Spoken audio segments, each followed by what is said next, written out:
There we go.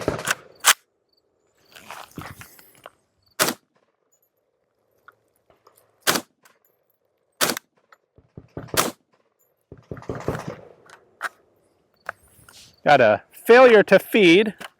It engaged. There we go.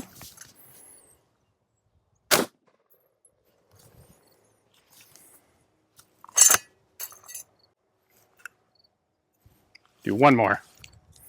All right, we'll do one more. That new clip latch style on the 1918 here definitely holds this in more solidly than the 1917 did. And the trigger is a little lighter than I was anticipating. Yep.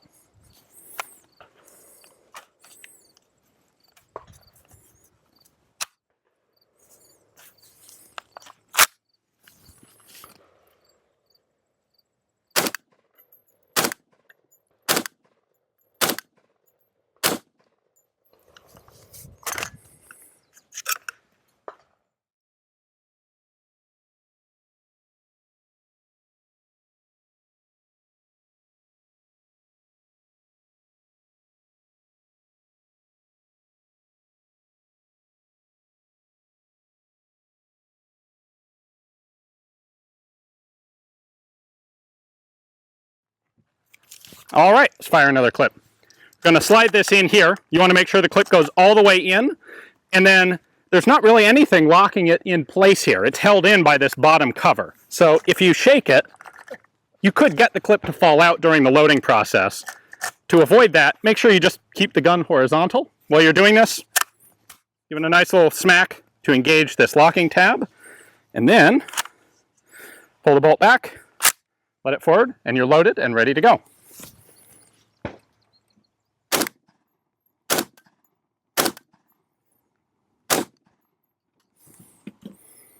Couple of times this has given me failures to feed on the very last round in the clip.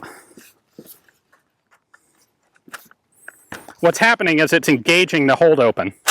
There we go.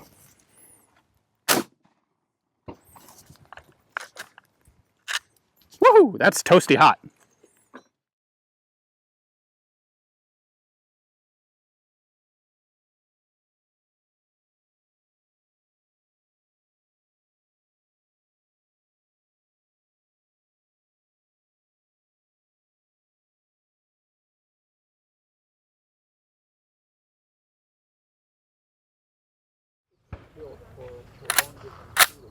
But we kept hitting the pumpkin. We thought,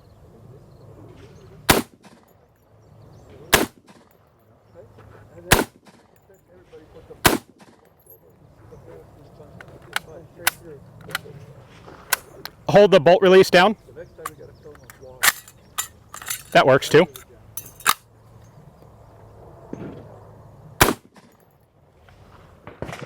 All right, 5 rounds for the 1917.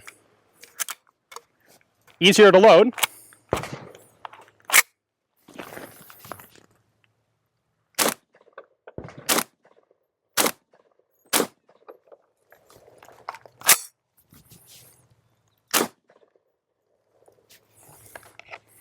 Locks open when empty.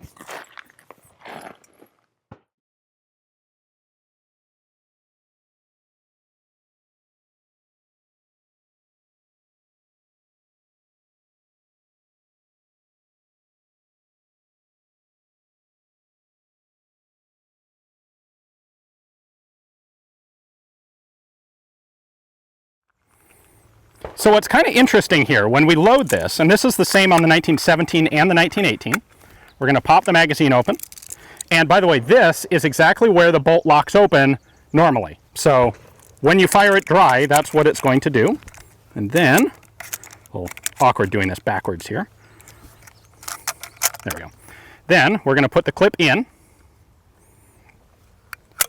close the cover, clip's loaded. Now, if we look at where the clip actually, where the cartridge is sitting, sorry, let me get this in frame. There we go.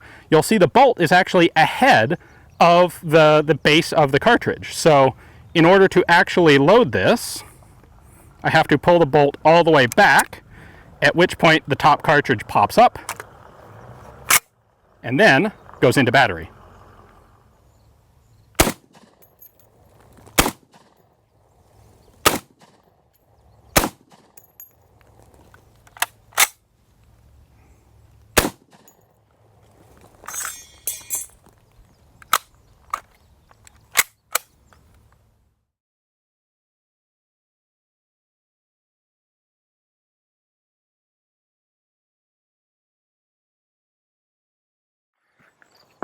All right, so we got both of these things here at the same time. How cool is that? It's pretty cool. You can't say that happens often. No, not so much. I don't know when the last time one of these was fired at all was. Yeah, let alone beside one of these. Yeah. So which do you like better? It's a tough decision. They both have their advantages and disadvantages. The rifle is a bit easier to shoot, to be honest. It is. It's softer shooting. Recoil's a little softer. Muzzle doesn't climb as much. Yes. Yep. That is, yeah. The one downside, though, is the clips. Yes. Or the lack of availability, I should say.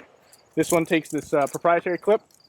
Ian's there gets to use a nice Berthier clips, which are relatively easy to find now. Now, what's interesting, and we were noticing this as we've been doing some shooting, the clips were intended to be disposable. Yes. And they actually do deform.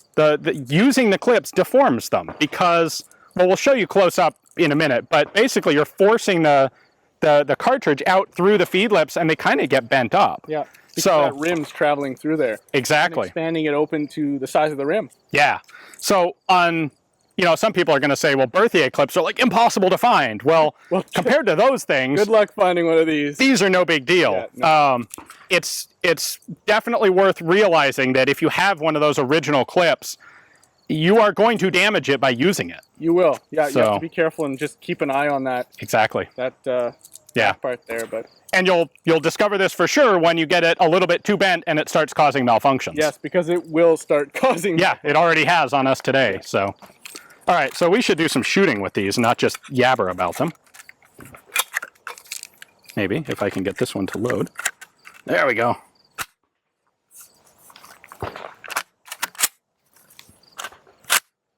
Good. Good. All right, start us off. Woo! Eating brass.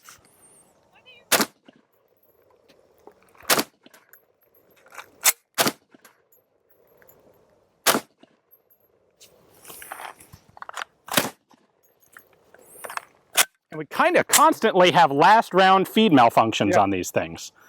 It's like the cartridge goes slightly nose up and a little bit forward, and then the bolt hold open engages, stops the bolt, so then you have to grab the bolt hold open, disengage it, and then you can feed the last round. Yeah. That's on both guns, so it's clearly not one specific clip. No. Because they're even totally different clip designs. In this case, yeah. So it's definitely something in the design. Yeah.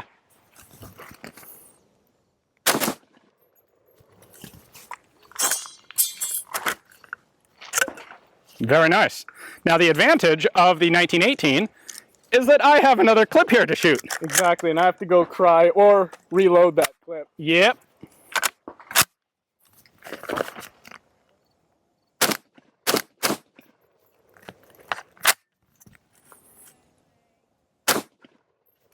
There's our last round feed malfunction. Yeah. Actually, here, let's show the camera this.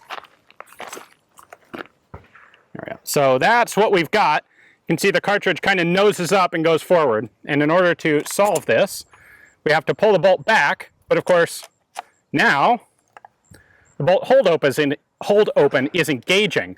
And it's an interesting quirk of this design that the bolt hold open is located forward of the base of the cartridge. So this is actually farther forward than the bolt would be when it's feeding, which is odd.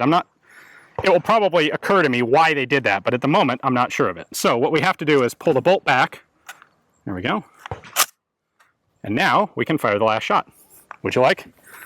I'll take the honor, thank you. Last round. We'll show both. Yeah. All right, so this is the clip that we've been using. This is the only clip we have.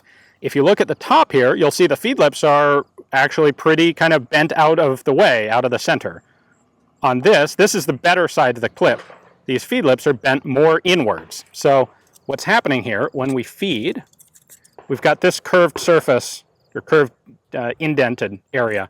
That's what's controlling the rim of the cartridge. that these clips actually work really well. They hold the cartridges nice and firmly, nice and stable. But I'll use this side because it's already getting bent. When they feed out, you can see that the rim of the cartridge pulls the clip all the way open like that. Now, when I do this by hand, it's kind of self-centering in this middle section of the clip. The problem is when this is actually feeding into the gun, the cartridge is actually pulling out the top of these feed lips at the same time. And that's contributing to it bending the feed lips, really to getting the curvature out and bending them straight. So this is something that's definitely, I think, worth knowing for owners of these guns with original clips. These clips are hard to find and they're expensive when you do find them. So you should know that you will potentially damage them by using them. There are reproductions out there as well. The reproductions as manufactured don't actually fit guns, which is unfortunate, but you can make them fit, tweak them, grind on them a little bit.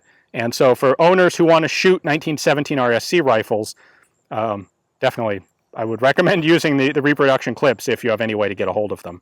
Now the same thing does also happen on the Berthier style clips. Berthier clips are a little bit more flexible in the first place. The metal's a little bit thinner, and I think they might be a little bit more resilient to this. They're certainly a lot easier to find. Not super easy anymore, but way easier to find Berthier clips than RSC clips. So, a big thanks to Paul, who owns both of these rifles and was willing to let me take them apart and take them out shooting and bring you guys this cool footage. So thanks, Paul. And if you enjoy seeing this sort of thing online, do consider checking out my Patreon page. It's support from viewers like you and $1 a month over there that makes it possible for me to travel, find guns like this, and bring them to you guys. Thanks for watching.